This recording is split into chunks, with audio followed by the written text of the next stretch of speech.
Okay, so what we're talking about today is selecting the best images to make your PR pitches more successful. So what I thought I'd do is give you a bit of a background as to really why I set Pressloft up, because it will help give you context of the advice that I'll be giving today. So when I was 23, I started a PR agency called 0 to 1 PR, and I got really frustrated really quickly at the process of writing releases, pitching to the media, and then curating what I thought the media would want in response to those pitches. So I found a development agency to build a platform initially to host my clients' images from my PR agency so that journalists could access those images 24/7. And this was kind of the birth of Pressloft, which is the only company I run now. So fast forward 20 years, oh my gosh, it's been a long time now. And we've looked after 25,000 businesses. And we've had 3.2 million images downloaded by the media in 105 countries.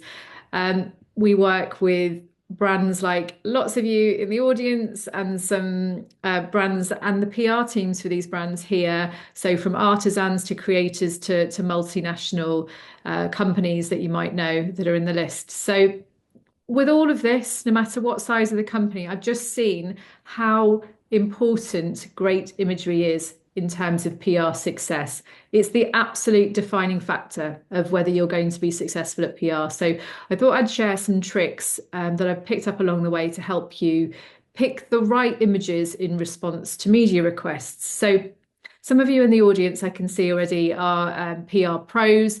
So with that in mind, you'll know exactly when you've got that perfect gem of a product, which you know will fly into the press. You might also know how to create a hook around it. So pick the right trend or the news angle or the right room for the right journalist. You know about lead times, you know how to time it correctly, and you know exactly who to pitch it to. And you might even know them on a personal level. You might be friends with those journalists. And all that is amazing at getting your pictures opened and considered by the journalists, which is a mountain to climb as it is. But that final decision of whether that publication will actually feature you on that page is a decision on aesthetics. So it's how that product is going to look on the page. In our massive annual media survey, so we do a media survey every year, and we've done a brand one as well this year. So some of you will have had that. Hopefully, you've all replied, and the deadline is for next week. And we're just getting all the information from the media on this side. And across a couple of questions, the media consistently ranked image quality, both in terms of resolution, but also composition of the images, as more important than the product suitability itself. And this means that the images are so critical, more critical than the product itself, in terms of whether you're going to get picked. So this is what's underpinning kind of this webinar today, is about how to choose the best imagery from the imagery that you have so that you secure more media coverage when you're responding to a lead. So it might be a media request on Pressloft, it might be a pitch that's come into you from remotely. And we've got to start off with the basics. I always talk about cutout images, but they're one of the most critical parts of getting a larger volume of press coverage. And cutout images are, like you can see here with this pair of earrings, on a pure white background. They might also be called pack shots, deep etch. They might be called white background images or catalogue shots, but we'll just stick with cutouts, as that's the terminology we use at Pressloft. And these make up a whopping 70% of the product coverage that you're going to be getting. Now that's across things like shopping guides, this piece here. You'll see there'll be a little call out, a little button there, which will take you straight through to buy. The majority of those will generally be featuring cutouts on a white background. And then we're also seeing things like get the looks, style inspirations, both in interiors and fashion. And the majority of those are generally cutout images as well. Like you can see here, that's all cutouts. And this one here in a gift guide, which is the other style of coverage. One of the images in the middle is a lifestyle, but the majority there are all cutouts. And I just wanted to say something about these mood boards. We're seeing a huge increase in the number of mood boards used by online publications. And that's because they're really good for SEO. So they're going to get that publication, that article better indexed in Google image search. So the publications are interested in making these mood boards, and so as PRs, you need to be providing the cutouts to create them. So what makes the perfect cutout? Excuse me. So first of all, it's really important to easily understand visually what that product is. And an example here I've given is from scarves. So on the left-hand side, we've got Canva. It's just an AI shot that I generated. Actually, I think that's a stock image from Canva. I didn't want to use a client image to describe something which wasn't ideal.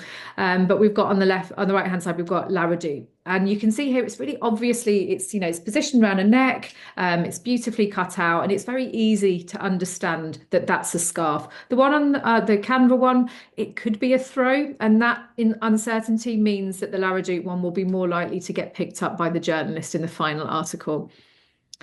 And bed linen, PR for bed linen is really difficult. And one of the biggest reasons is because quite often the photography is not very easy to understand. So a folded sheet, like the one here, is much more, you've got this jarring, is it a sheet? Is it a throw? Whereas the Secret Linen Store and Laura Ashley have got some perfect examples of how it's much more easy to understand what that is that you're looking at. So do make sure that that instant understanding of the product is there. Now, this is from a client. I'm not going to name them because normally they have absolutely wonderful photography, but this batch was uploaded with quite poor lighting. So you can see here there's a very heavy light from the top on the cushion and really strong reflections on that vase there. And it just means that this didn't get any downloads, no coverage whatsoever. And the importance of good lighting, you can see here the difference here. So you go there, bad lighting, good lighting. These ones are going to look really great in a mood board or on a page. And so you're looking for imagery like this that you can see here from some of our clients. Next up, consider the angle of the photography. So from ClickStyle, we've got two of exactly the same images. Here, the same products, but the one on the left is heavily angled, which is fantastic for e-commerce. You're going to find that you'll really help the customer understand how deep that product is, for example. But for a mood board, you very consistently have direct or near direct front facing views. And that's because it looks more consistent across that mood board. So if you have a choice, send one with direct or near direct front facing view like here for that lead.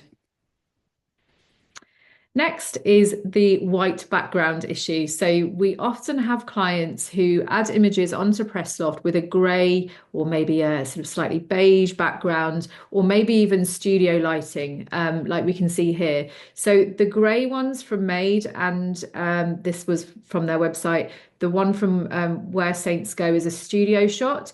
This is great for branding, absolutely brilliant for e-com, but not very useful for PR. So what we would recommend is replacing that light grey background with white, or with Where Saints Go image, absolutely cutting it out for the journalist. Those studio shots are notoriously difficult to cut out successfully. And by adding a little bit of time for the journalist to do something and process that image, it's reducing your chances of getting featured.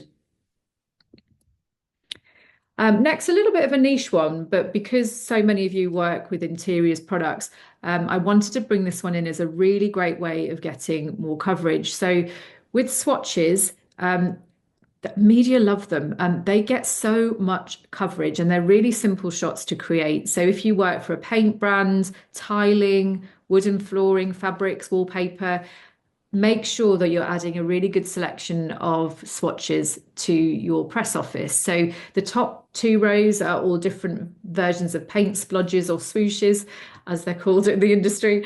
And the bottom row is fabric. The two on the left from Mind the Gap, the great swatches, one's with a crinkle cut edge and one's with a straight cut edge, both of which are perfectly used equally in the press. And then two examples from flooring clients. So we've got Woodpecker Flooring and B&Q, really great examples of swatches for flooring companies. Next up, drop shadows. This is something that not a lot of people necessarily know, but when we've surveyed media and when we've done the analysis, drop shadow images with a drop shadow, like you can see here, this added shadow that's generally added by manually automatically afterwards. They aren't as useful in mood boards, surprisingly, although aesthetically they look amazing and they actually probably look better. And so you'd use them on your website. That actually for a mood board, it's much easier for a journalist to use one without, because if you imagine overlaying one image on top of another, that shadow distracts and makes the mood board look a little bit odd. So again, if you've got a choice, make sure you're sending images without a drop shadow. So in summary, the perfect cutout, like these examples here, they're really easy to understand visually. You've got a front-on view where possible, really good lighting with minimal reflections on a pure white background and no drop shadow. And then next up, we're looking at some lifestyle images, some of which I found online and some of which are clients. They convey an atmosphere. They're really, really powerful for brand identity and storytelling, and they tend to be aspirational. So on the journalist side, they make the publication or that page look absolutely beautiful. So they get really, really fantastic pickup. And they tend to get online larger placements above the fold. So that means they're getting great visibility. And although there's only 30% of the coverage, they tend to get much bigger placements. So front covers, they might get full pages within a publication, a print publication. So online, they tend to be used at the headers for style pieces, which need kind of an atmospheric example instead of a mood board to convey their topic. Again, like I've said, they're above the fold. They tend to be large. Online, very visible crediting underneath that top header image, and hopefully a link as well, all of which is really beneficial for SEO. So it is absolutely worth investing in really good quality lifestyle. And that leads me on to what makes a really good lifestyle image. So every year you might have seen the post that we put out about the top 20 performing images on Loft. And every year, without fail, the vast majority of those top 20 images are professionally shot and styled lifestyle images, like you can see here. It's very important that they're professional. Something that's taken on an iPhone that isn't really beautifully laid out and very, very aesthetically considered is not going to be one that's going to perform well in the press. So it is worth investing in these professional shoots and styling. And just to add, if any of you are looking for stylists and photography recommendations, I cannot recommend insidestylist.com more highly. It's a fantastic free resource. Just go and check in. You'll have lists and lists of stylists, and it's run by a lovely friend of mine called Emma Morton Turner, who I also do various shoot webinars with.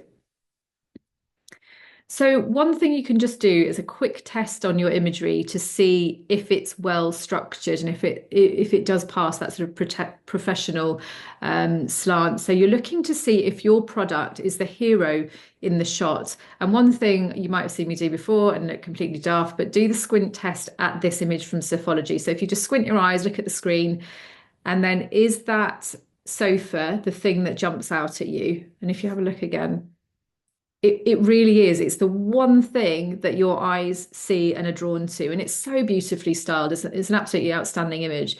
Whereas if you try it on this one, which is a photo room mock-up of these earrings, if you squint again, you're going to see that the bauble, the top and bottom bauble, are competing with that earring. So this one is much, much less likely to get picked up, certainly in a quality publication. So it's important that you consider that squint test and that hero focus.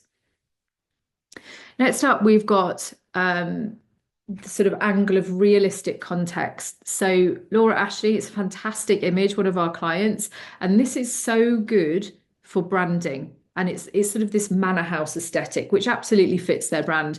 But in terms of PR, they wouldn't be sending this in response to pictures. They would be sending one that's in a hallway or in a living room or a cutout. So yeah, great for branding, but not good for editorial and pictures. This is another example, the canvas stock one of the mattress in a field. And in a woods, I think it is. I've seen so many of these from clients over the years and really understand it from a branding perspective. It's very powerful to give off a natural aesthetic and underline your values. But again, really wouldn't make it into the press because it doesn't inspire the reader as to how they're going to use that product in their home. Which is what these journalists are trying to advise their readers on. So just make sure that use it for branding, don't use it for PR and your pitches. And this is one I got from William Morris's website, not a client. They have used these beautiful photos to get across the concept of their weatherproof fabrics. So the one at the top is in a wheelbarrow, great to get that weatherproof context across. But if you look at the one on the bottom right, that's the one that you're going to be sending in response to a lead, not the one on the top, because it's not going to inspire the reader about how they're going to use the product themselves. And so it's probably not going to get picked up. So something else we often get asked about is, do you have products with people or without people in them? And for fashion, absolutely send those images with people in them. They're always used in the press. You can just take one look at a fashion magazine or online, and you're going to see lots and lots of examples of people in those clothes. With interiors, it doesn't work. They don't tend to get great pickup. So we'd advise just product only lifestyle shots and cutouts. Interestingly, though, in Germany, they do tend to use a lot more people in their lead. So if you do get a German lead come in, you can send both as a choice. In gifting, it's the same. No people are preferred. But if you have a pet product, it's absolutely fine to send imagery with pets in. They tend to get really great pickup as well. Just make sure if you are using models in your shots that all the licensing is very clear to the journalist. The model sign off, I think the term model release, sorry, is written down there in your product caption information. So it's very clear that there's no issues there. Next up is resolution. Now, this is really interesting one. So in the survey, we found that the majority of online media actually still want the high-res JPEG images, partly because they want control over the quality of the final quality. And some of them are then using those articles and then they go from print into online. So it's important to keep those images at a higher resolution. But in print media, of course, they all wanted 300 dpi, most at least 10 by 10 centimeters at 300 dpi, and even more if they're looking to use your photography on the front covers and full pages. So high resolution is still the way to go to get those pieces of press coverage. Next, we're looking at seasonality. So if you have any lifestyle imagery with a seasonality element, it's really, really important to send those in response to pictures at the right time of year, because it will massively increase the success and the chances of you getting in. And I've got a really lovely example here that is from Garden Trading. So they have a cutout image of this lovely bowl here. It's a very simple, plain-ish white bowl with slightly sort of boho aesthetic, but fairly simple. Anyway, they've styled it so beautifully for Easter. So they're going to get into the March and April issues if they respond to leads with these in that time of year. So you can see all the lovely pastel styling with the eggs in the background. And they've also styled it for summer there with a lovely dappled light, clearly shot outside, so gorgeous. So again, they're going to be getting to the May, June, July, August pieces with this image as well. So it's really important to stretch the longevity and the frequency that you're going to get a single product featured by bringing in different styling into your lifestyle imagery. And I found a cracking example from Pure Radio. Again, this is found on their website. So this one, first of all, is a countryside styling. That could go into their period press. It could go into sort of the more countryside press. Then we've got a boho picnic style for this radio, which could go into the contemporary interiors, could go into period interiors. It could go into fashion pieces as well. And we've got gardening shot and a sports shots. So they're going to get a huge amount of coverage by pitching the right type of photography to the right type of publication. And now we're going to talk about Christmas. Of course, it's February. You know, there's never, ever a time where you can't have to talk about Christmas. But you can make almost anything festive with good styling. So you can see here these lovely brown tiles have been given a festive spin with a tree and some wrap gifts. So they're going to be pushing their coverage through the November and December issues. And again, Loaf always have fantastic styling, and for fairly non-festive mugs, they've brought in a Christmas element there. And some tech examples here, something I found on Smeg's website, B&Q, one of our clients. So there's some festive styling there for tech products. So one of the things to be probably hopefully that's come from this is that different journalists like to use different images and different styles. I would really recommend sending both cutouts and lifestyle images in response to a pitch unless it's been specifically specified by that journalist. So, for example, this Malvern light here got featured in all sorts of different publications for their lifestyle images, in a cutout, in a mood board, and in a shopping call out there. And a quote that we got from our media survey was, if I don't have access to great lifestyle images, I can't feature the brand. However, this one, I prefer to have cutouts available as these work better in mood boards, is from another journalist. This is an example that we found online, an example of an image from H&M. So we've got a lifestyle piece at the top and a cutout and a mood board at the bottom. And another quote from a journalist, it's great to have the option of landscape and portrait orientation for the same photo shoot. Again, Loaf added both these images onto Press Loft, so they've broadened their chances of getting picked up by all sorts of different types of publications and articles. Now, another thing that we asked in the survey was about the use of AI imagery, and only 15% of media surveyed said they would use AI imagery. However, I think there are a lot of different factors and a lot of different types of AI imagery to be considered. So, the first example from Canva is one which is an entirely rendered AI image. And the majority of media absolutely will not use these yet. Partly because they're very obviously AI. And this one is a little better from Canva, but still, it's just got something about it that is AI. And these ones aren't getting picked up from the media. But you can do an AI background replacement. I've done this one on Photo Room for Hooples, and that background is AI, and these do get pick up in the press. But I think one other thing to mention before I move on to the ethics of it is that we also do upscaling on Pressloft. So people can upload low res images, so these pixelated versions here, and we add pixels in using AI to turn it into a higher res image. And we have a little toggle and some flags on there to make sure that journalists know this. And I think that brings me on to the main thing is if you are using AI imagery in whatever form, just tell the journalist. They just need to know what images they're receiving. And it's really important part of the trust factor between the PR and the journalist relationship that they know exactly that what you're sending them. Make sure that if you are doing AI images, the quality is excellent. Sometimes you can get really random backdrops added. Just make sure they're really high quality.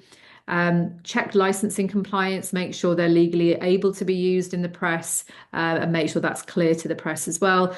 And above all, give them options. In the same way as you're going to send cutouts and lifestyle, make sure you're sending AI and non-AI shots if you have them. So just before we wrap up, I want to talk about how competitive PR and why all this stuff's really important. So top editors will get 800 pictures a day. And so to increase your chances of getting coverage, and you've just got to make journalists' lives easier. So make sure that in the email pitches, you're sending low-res images embedded into the email itself so they can quickly scan through them. Don't attach PDFs, don't attach images.